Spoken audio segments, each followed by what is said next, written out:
So, bachcho, let's read this question. So this question says, given direction is each of this question contains two statement, assertions and reasons. Okay. Each of this question also has four alternative choices, only one of which is the correct answer. You have to select one of the codes A, B, C, D given below. Okay. A is assertion is correct and reason is correct and reason is the correct explanation for assertion.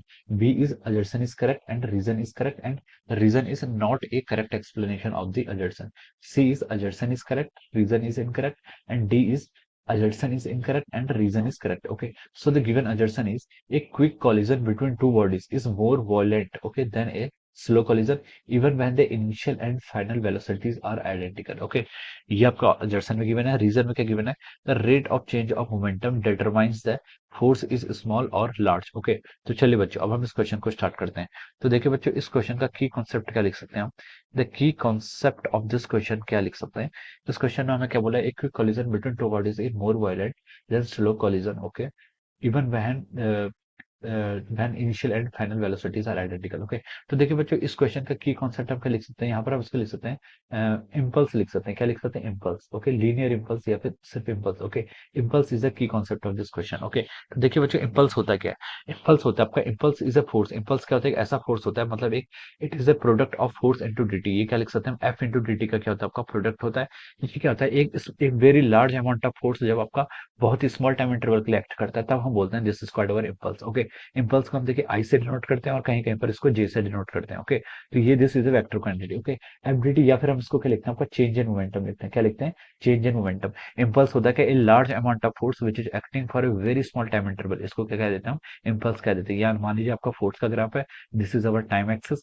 तो ये क्या होता है, देखिए suddenly एकदम से क्या हो जाता है, एक फोर्स ऐसे एक्ट कर जाता है. ओके, तो ये आपका ये इस तरीके से आपका जो ग्राफ होता है ये क्या कहलाता है, this is a graph of our impulse. Okay, एक स्मॉल टाइम मतलब कोई बहुत ही स्मॉल टाइम इंटरवल के लिए यहाँ पर डेल्टा टी टाइम है, इसमें एक लार्ज अमाउंट ऑफ फोर्स लग गया. ओके, जैसे आप क्या करते हैं, क्रिकेट खेल रहे हैं और आपके बैट से आपकी बॉल स्ट्राइक कर जाती है, तो बॉल पे एक इंस्टेंट पर क्या लगता है, बहुत ही शॉर्ट इंटरवल ऑफ टाइम के लिए फोर्स लगता है और बहुत लार्ज अमाउंट का हो जाता है, उसे हम क्या बोलते हैं, आपका इम्पल्स बोलते हैं. ओके, तो देखिए क्वेश्चन ने बोला कि एक क्विक इम्पल्स. देखिए आप अजर्सन पर मूव करते हैं, अजर्सन में क्या लिखा है, एक quick impulse between two bodies is more violent than the slow collision even when initial and final velocities are identical. Okay, तो ये स्टेटमेंट क्या आपका बिल्कुल करेक्ट है. ओके, जो क्विक कॉलिजन होता है किसके बीच में, जो आपका क्या होता है, दो बॉडीज के बीच में जो आपका क्विक कॉलिजन होता है वो क्या होता है, आपका मोर वायलेंट होता है. ओके, क्योंकि देखिए इस पर क्या होता है, आपका मोर वायलेंट से कहने का मतलब यह है कि क्विक कॉलिजन में क्या होता है, आपको इम्पल्स को आप कैसे डिफाइन करते हैं, फोर्स इंटू dt लिखते हैं. ओके, यहाँ पर क्या होता है, देखिए आपका टाइम इंटरवल क्या है, आपका even when the initial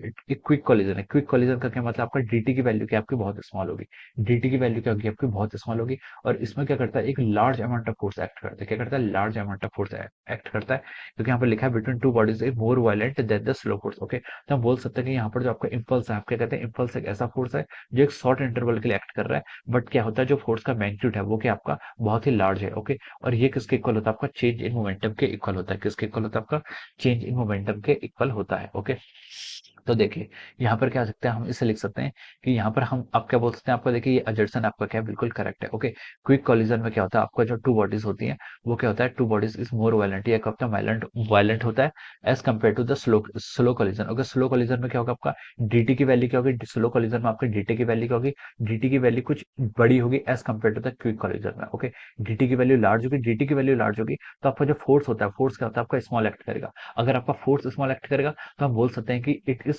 less violent. ये क्या होगा, आपका लेस वायलेंट होगा as compare to the case when आपका जो टाइम पीरियड है, सॉरी जो आपका टाइम ऑफ इम्पैक्ट है वो क्या आपका बहुत स्मॉल है. ओके, उस केस में हम यहाँ पर ऐसे बोल सकते हैं. ओके, तो एजर्सन आपका क्या करेक्ट है. ओके, और इसका गिवन रीजन क्या है, गिवन रीजन है कि the rate of change of momentum determine the force is small और large.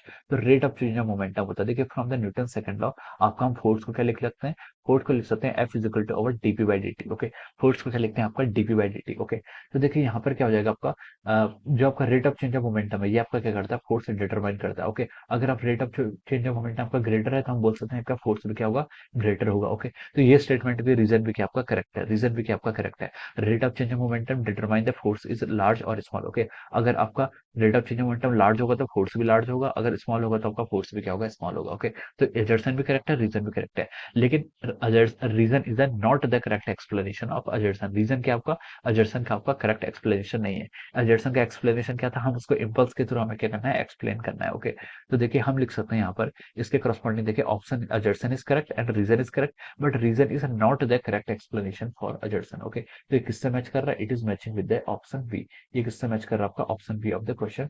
So we can say that option B is the correct answer of this question. Option B क्या जाएगा, इस question के corresponding आपका correct answer हो जाएगा। Okay, so I hope you all understood this concept. All the best and thank you so much.